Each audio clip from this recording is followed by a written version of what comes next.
For most of the modern era, Western medicine had a polite but firm answer to Chinese medicine's meridians. Show me the anatomy. Cut open the body, and there's no glowing line running down the arm, no pipe labeled lung channel. So the meridians got filed under metaphor, or worse, superstition. But here's the thing the dissection argument always missed. In the Huangdi Neijing, the channels and the organ systems, heart, liver, lung, kidney, spleen, and the rest, were never meant to be pieces of meat.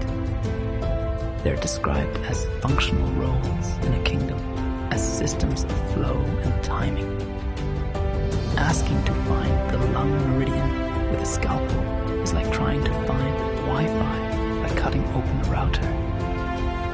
You're looking for a function in the wrong layer of reality. In the last few decades, two very different lines of research walked up to this old idea from opposite directions and met in the middle.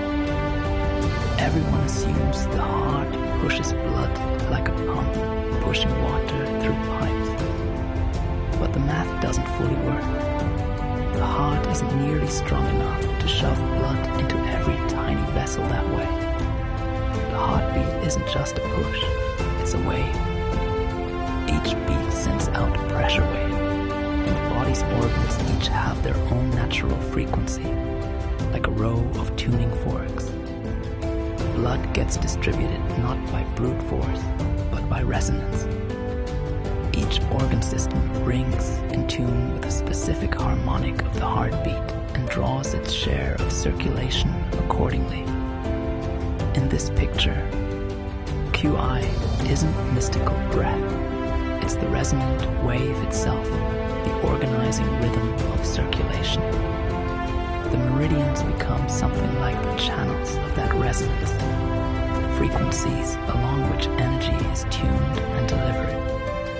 The classical meridian lines against the body's connective tissue, the fascia, the living web of collagen and fluid that wraps and connects every muscle, organ, and bone. The overlap was striking. The meridians ran along the planes between tissues, the seams in the fascial web, and when they measured electrical impedance, the meridian lines showed measurably lower electrical resistance than the points just off them. The channels are, quite literally, paths of least electrical resistance running through the fascia between the muscles and joints.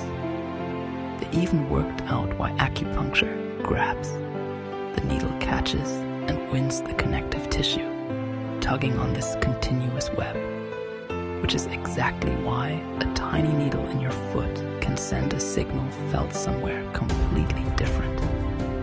So, a meridian isn't a magic line, and it isn't an organ.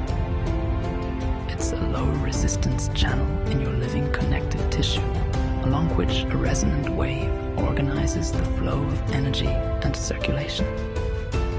The acupoints are simply the spots on that web where resistance drops lowest and the resonance responds most, which is precisely why a needle, a thumb, or even focused breath can move something there.